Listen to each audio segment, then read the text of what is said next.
Une heure. Et tout de suite, on accueille Sylvain, qui nous appelle de Cahors. Bonsoir Sylvain. Oui, bonsoir, Madame Vanessa. Oui, bonsoir, bienvenue Sylvain. Oui, bon, excusez-moi, je sais que vous avez l'habitude de tutoyer les gens. Oui. Moi, j'ai une éducation, donc j'ai été toujours obligé de vous voir mes parents, hein. Oui. Parce que, bon, en fait, je m'appelle Sylvain, c'est un pseudonyme, hein, que je vais vous dire, parce que mon histoire est un petit peu compliquée, j'espère que ça ne va pas choquer des gens ou vous mettre mal à l'aise, parce que moi je suis... En fait, je vous ai appelé hier, ça a été coupé. Oui. Donc je ne vais pas vous parler d'avion, je pense que c'est l'heure, on peut changer de sujet. Il n'y a pas de souci, on se rapproche de 23h, il n'y a pas de problème. Et voilà, donc bon, moi j'ai... si vous voulez, j'ai eu des attouchements, enfin je suis... Ouais, en fait, à l'âge de 5 ans, j'ai subi une opération de mes parents. Donc, j'ai subi des actes sexuels à partir de 8 ans. Enfin, moi, je suis d'origine, en fait, tunisienne, franco, mais je dirais islamophobe, parce que dans le sens où... Bon, c'est un petit peu hors sujet, mais mon père était un boucher charcutier. Et en fait, avec ses collègues, bon, après la prière, bon, ils glissaient toutes sortes de choses dans mes parties, quoi. Quoi? Ouais. Alors, attendez, on va récapituler parce que là je m'y perds. Hein, je me pose des questions là, soudainement. Attendez. Tout d'abord, vous parlez de votre père. Qui était islamophobe? C'est votre père? Non, c'est moi qui suis devenu. Vous êtes islamophobe? Vous n'aimez pas les musulmans, quoi? Ben, je peux dire que mon père s'est converti. Votre père s'est converti à quoi? À l'islam? Ouais. Et malheureusement, donc après chacune de ses prières avec ses collègues, donc comme je vous dis, il était dans la boucherie, charcuterie, et bon, il m'introduisait des merguez, Oh, Sylvain, non mais attendez. Là, c'est du délire, là.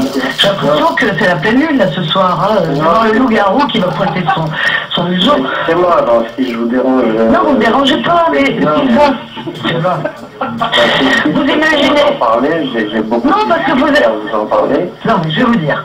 Voilà, donc... J'ai l'impression que vous avez envie... Non, attendez. Vous êtes en train de fantasmer. Et vous êtes en train de fantasmer parce qu'il y a tellement de monde qui vous écoute et ça vous fait du bien. Et ça, voyez-vous, c'est une forme de déviance, on va dire. Parce que vous manquez de moi, en fait. C'est pas de la moquerie, parce que vous avez commencé par dire je suis islamophobe parce que mon père s'est converti. Votre père s'est converti. Vous savez qu'une personne qui se convertit, qui décide de se convertir, attendez, il s'est converti pour devenir pédophile. Non mais attendez, là on peut dire. Non, vous avez mal compris. Vous savez de quel sexe je suis? On m'a désigné en tant que pédopsychiatre. Je suis hermaphrodite.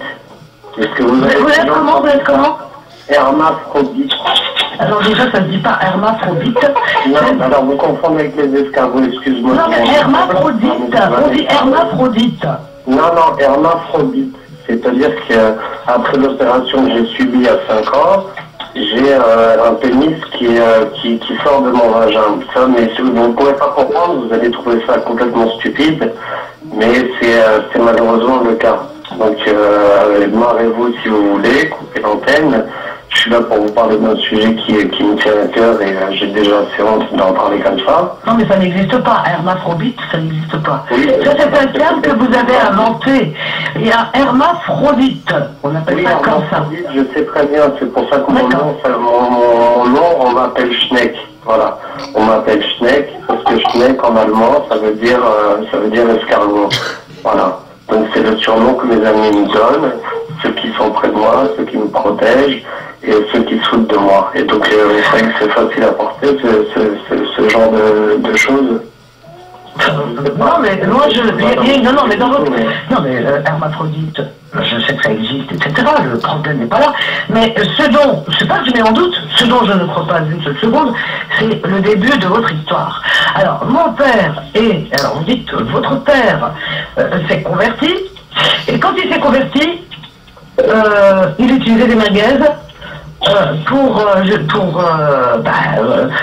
faire du mal, quoi. Voilà. Bah, non, mais attendez, non, mais c'est pas du tout après qu'il soit converti. C'est-à-dire que, bon, lui, il s'est mis dans la religion, on m'a dû me l'inculquer, donc après chaque prière. Déjà, alors c'est votre fait. Non, mais déjà, le fait que vous dites après chaque prière, il vient, il met des merguez. Non, mais attendez. Non, mais attends, vous moquez de moi, s'il vous plaît. Vous avez rire, j'ai exactement exprimé de l'émotion. Mais... Ah bon, ben, on sent pas l'émotion, hein. Bon, allez-y.